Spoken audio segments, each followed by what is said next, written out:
Hi, I'm Gareth with Creative Counters. Today I want to talk to you about simple control circuits. If you've got a new trainee, you know that this operates with push buttons and relay switches. If I press the button, the motor runs forward until it hits a limit switch. If I run in reverse, same thing. Runs in reverse until I either let go of the button or hit a limit switch. These types of circuits are really common and really simple, but you don't know them automatically, right? Nobody's born with the knowledge of how to design a relay logic circuit. So I want to step you through that process today, and hopefully you'll learn something new. Okay, let's get into it. I'm going to open up Notability just because I like to draw these things on pencil and paper, or at least the digital version of those things, first, usually. I'm kind of old school like that. So I know I've got a 12-volt circuit. That's the voltage of my motors. So I'm going to draw in my 12 volt and my common. Now common is just another term for 0 volts. And you'll hear that used pretty commonly in electronics. Okay, so I've got 12 volts, I've got common, and we've got a motor. So we're going to draw in, ooh, that's a terrible motor. Let's try that again. We're going to draw in our motor. The motor symbol is just a simple circle with an M in the center. I'm going to line it up on the grid, or closer to it. Now, if I wanted this thing to just spin, I could connect one terminal on the motor to plus 12, and one terminal, let me make that straight, and one terminal over to common. And I'm going to denote which of these is going to be the positive terminal on the motor, and which of these would be the negative. And that would get the motor to spin in a direction perpetually. So say it'll always spin clockwise. Now if I wanted to reverse that direction, I've got to connect the voltage in the opposite way. So now my negative terminal on the motor would have to connect over to the positive voltage rail, and the positive terminal on the motor would have to connect over to my common. Now we don't want to be switching wires around every time we want to change direction on the motor. We want to do that with some switches. So we need the motor to sometimes have a connection between the positive terminal and plus 12 volts, and sometimes have a connection between the negative terminal and the common. And then at other times, we need to connect the positive terminal over to common. And we need to connect the negative terminal over to the positive voltage. Now, everywhere that I'm drawing a little dot like this, that's just indicating that there's an electrical connection. So you can see some immediate problems with what I've drawn here. We can't really have the positive motor terminal connected to both the common and the plus 12 at the same time, and the negative terminal connected to both to the common and plus 12 at the same time. It creates any number of problems. Number one, the motor doesn't know which way it's supposed to go, and number two, we've created a short circuit between common and 12 volts. So that's not a great idea. But it does show us the different paths that we need to have connected at different times. So let's go ahead and interrupt these circuits so that we aren't creating any dead shorts. We're going to break all of these connections, and we'll start building up the logic that says, when do we want one set of wires connected and when do we want the other set of wires connected? So now I've disconnected everything, and I've kind of isolated the center portion of the circuit. So the motor is not connected to anything right now. And what I'm going to do is let's work up the logic that says, when do we want this to be connected and move forward first? That's our most normal path. So that's the path, I'll point it out here. That's the path from plus 12 across these wires to the positive terminal, and then out the negative terminal over to the common. So let's draw in some relay contacts. So when I activate a relay, I want two connections to close up that allow this motor to spin forward. Okay, that seems easy enough. Let's draw in that relay coil. So we're going to have a relay coil that's going to control those contacts. And we're going to call that relay CR1. It's pretty unimaginative, but that is control relay number 1. CR1. So when this coil is energized, boop, boop, boop, boop, boop, we want it to connect this one and this one, those two contacts. Okay. So I'm going to label them to be associated with the CR1 coil. So this is going to be CR1A. That's our first pole on control relay 1. And CR1B, our second pole on relay 1. All right. So in order to make that ever work, control relay number 1 coil has to get connected, you guessed it, from positive voltage to the common. And we're using 12-volt relays as well. So both our motor and our relay are the same voltage, which is just a convenience in this scenario. But if you think about it, what I've just drawn here has the exact same problem of connecting the motor directly to the power rails. So this is always now energized, which means that this is always closed and this is always closed. Well, we don't want that. We said that we want to have a push button control when this activates and when it deactivates. So let's draw in a push button. So we're going to put a push button on that wire, and it's going to be normally open. And we're going to call this switch 1. That's our forward direction. So now, normally, electricity has nowhere to go. It can't get through, right? But if we depress this switch, then the electricity can flow through here. It hits control relay number 1 coil, connects to the common, and that will close up this contact, and the motor will spin forward. Okay, that's pretty good. Let's go ahead and devise the same scenario for our reverse direction. So in our reverse direction, we need to connect these wires to make the motor spin in reverse. It's going to go that path, right? So let's draw in some contacts. And these are going to activate when we hit the reverse relay, which we're going to call control relay number 2. And we'll keep the same convention here. We'll make the first contact A, second contact B.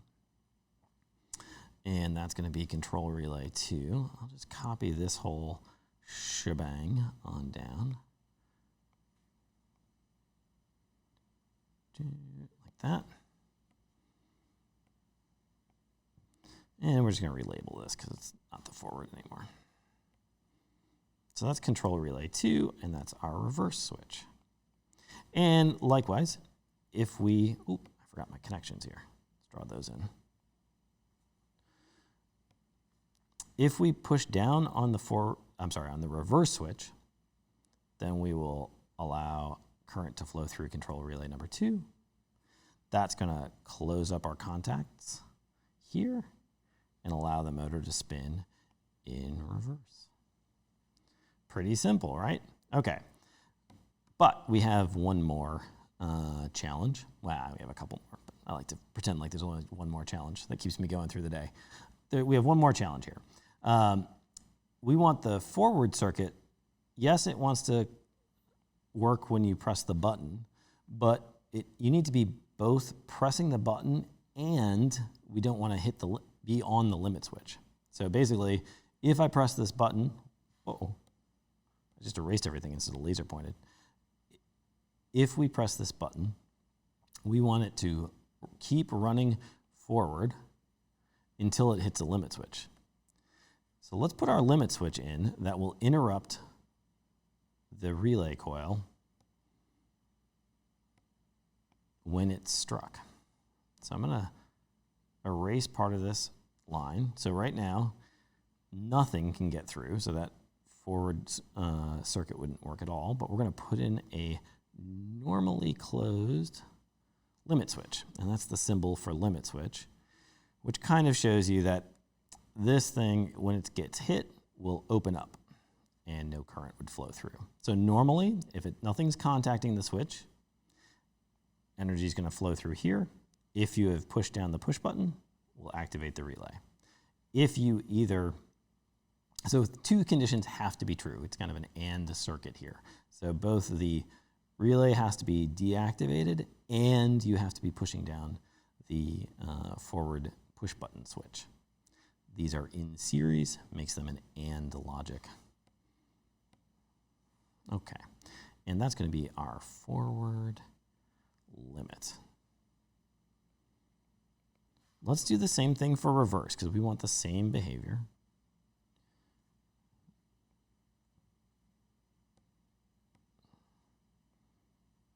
I'm going to draw in my little limit switch here.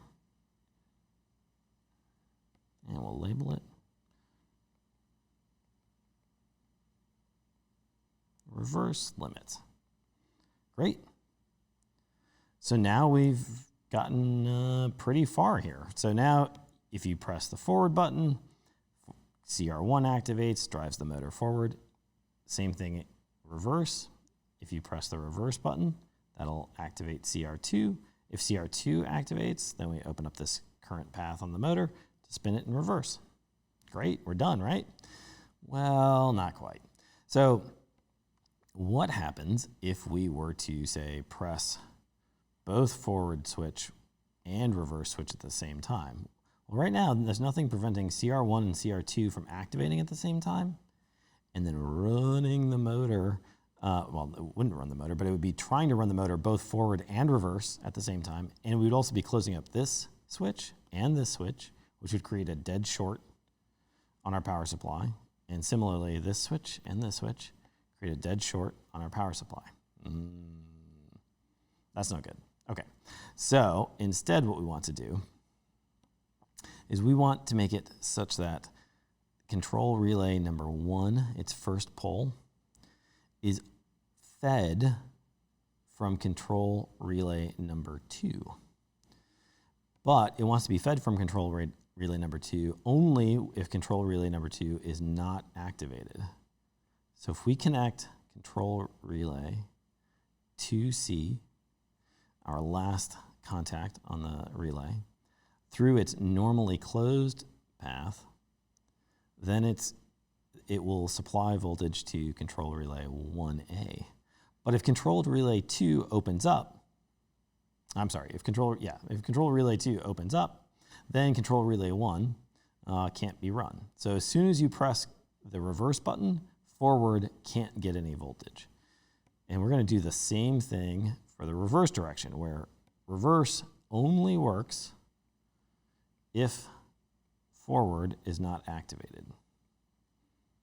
And so in this way, you make it so that should you press both forward and reverse, what happens? Okay, so let's just step through that. If I press forward and reverse, CR1 and CR2 both activate. That's going to change both of these circuits to open, and that's going to halt the electricity right at that switch. So we've interlocked forward and reverse, so you can't do them both, and you can only go one direction at a time. If you hit both things, then it just opens up the circuit and the motor is de-energized. Pretty simple, right? So I hope that helps step it through. I want to do share one more piece of information before we say goodbye, which is how do we take this schematic, which kind of shows the logical layout of the circuit, and translate that into physical wiring. Now, let me back up a page, and I'm going to grab here a picture of the relay. This is the actual relay, and I snapped a photo of it. And as you can see, that was actually embedded in the real schematic that I originally drew for this. But this, I think, is real helpful because the top of the relay shows you the terminals that you need to be concerned about. Let's just briefly talk about what's shown here. Let's just pick a color that you'll be able to see well. Hopefully yellow. Okay, so let's walk through these terminals. So at the bottom of the diagram, we have terminals 10 and 11. And those are controlling the actual coil of the relay. So that's the electromagnet in the relay. If we apply 12 volts between 10 and 11, it's going to energize the coil, and that's going to activate the relay. All right, let's get out of partial eraser mode into full eraser mode. Okay, next, let's look at these. We've got 3 distinct chunks. These are the 3 poles of the relay. So these are 3 individual switches, totally isolated from one another, but all activated off of that one coil. So if we look at, this would be our number 1, or we were using letters. Let's continue to use our letters. So this would be our A, our B, and our C pole on the relay. 7 is the common for the switch, and then 1 is the normally closed circuit. So that's NC. Okay. And then here you can see, let me delete my other circle. Number 4 is our normally open. So 7 to 4 is not normally connected, but if you activate the relay, 7 to 4 switches over, and you get voltage there. You get a continuity there, I should say. I mean, you probably have a voltage, but you get a closed switch. So that's normally open on 4, and then our common is on 7. And then similarly on the B switch,